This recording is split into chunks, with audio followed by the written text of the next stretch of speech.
पंचामृत पियो, मैं मना नहीं करता, लेकिन चरणामृत है, पंचामृत लेने के बाद उसको हाथ में ऐसा करने के बाद अपने पास कोई कपड़ा हो उसमें पहुंच लो। नहीं है कपड़ा तो जो शरीर में अपन जो कपड़ा पहने उस कपड़े में भी आप पहुंच सकते हो। ऐसा करना है, ठीक है।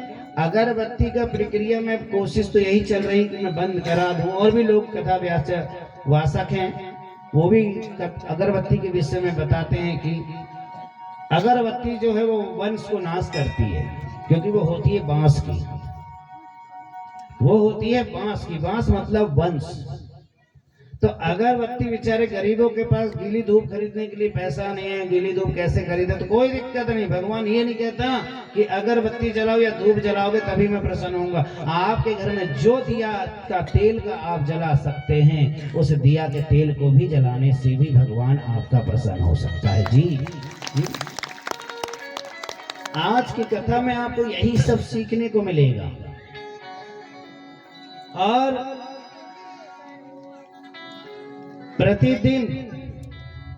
प्रतिदिन हर मनुष्य को, हर मैया रानी माता लोगों के लिए ये शब्द बता रहा हूं, हर माताओं को प्रतिदिन रात्रि के समय, सांझ के समय पर अपने घर के द्वार की डेहरी में दाहिने हाथ, जब आप घर से बाहर निकलो, अंदर से बाहर निकलो तो अपना राइट हाथ देखना, मतलब सीधा हाथ देखना, ठीक है। दाहिना हाथ, सीधा हाथ, राइट हाथ, जो जिसको भाषा जो समझ में आए।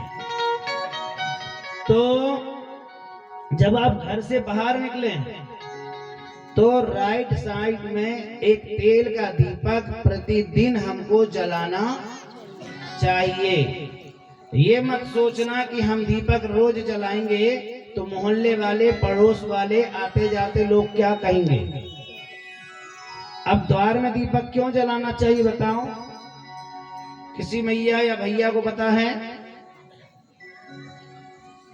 चलिए कोई बात नहीं। द्वार में दीपक जलाने से भगवान श्री नरसिंह भगवान प्रसन्न होते हैं। प्यारे, नरसिंह भगवान प्रसन्न होते हैं। घर के द्वार की डेहरी में होते हैं नरसिंह भगवान, और उनके प्रकाश के लिए, उनके सुख के लिए हमें प्रतिदिन अपने घर के द्वार में सांझ के समय पर दीपक अवश्य जलाना चाहिए। द्वार पे शुभ लाभ जरूर लिखना चाहिए। ऐसा नहीं कि बिल्डिंग बनाओ और मटकी टांग दो और जूता टांग दो।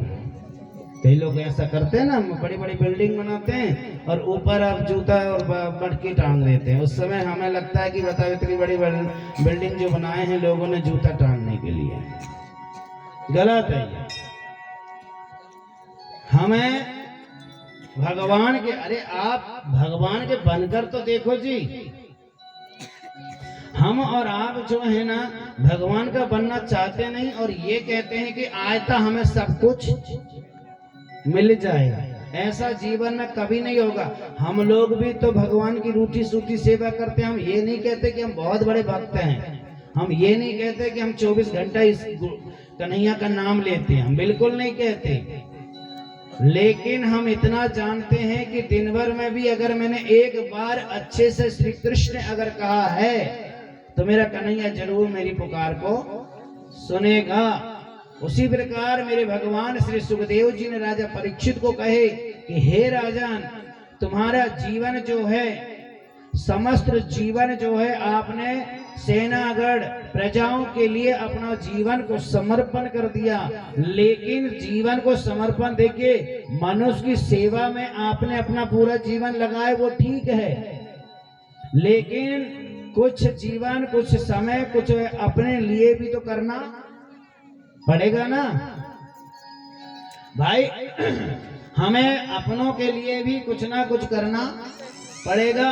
तो यहाँ पर कहा गया है, एक घड़ी आधी घड़ी, आधी घड़ी में पुण्य। भगवान कहते हैं एक घड़ी न मिले, आधी घड़ी मिले, उसमें भी आप मेरा नाम ले लेना, मैं उसमें भी प्रसन्न हो जाऊंगा,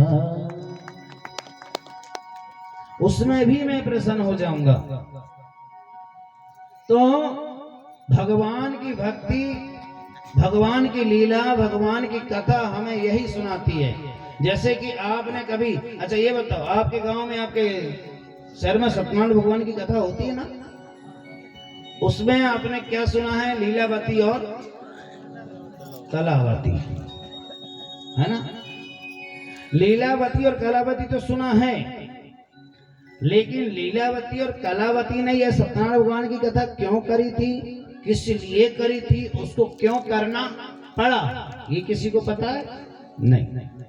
आपको लगेगा कि पति उसका डूब गया था इसलिए उसने करी, पति को कष्ट इसलिए मिला कि उसने कथा नहीं किया, ये सत्य है। लेकिन इस सत्य के साथ जो मैं बता रहा हूं वो भी एक सत्य है। श्रीमद् भागवत कथा जो है उसका छोटा ग्रंथ जो है वो है सत्य नारायण कथा।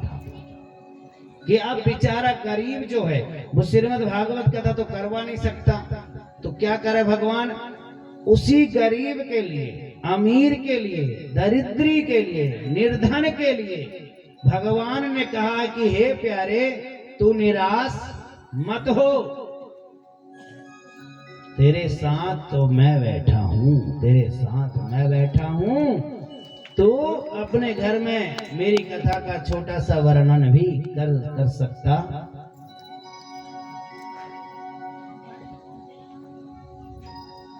मत हो न बाबरे तू,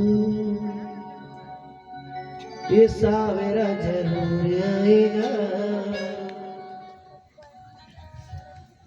कन्हैया कहते हैं कि हे बाबरा, तू नाराज मत हो, एक ना एक दिन भक्ति तेरी सेवा सुनकर मैं जरूर आऊंगा। इसलिए भगवान की कृपा, भगवान की दया सदैव हमारे और आपके ऊपर बनी रहना चाहिए।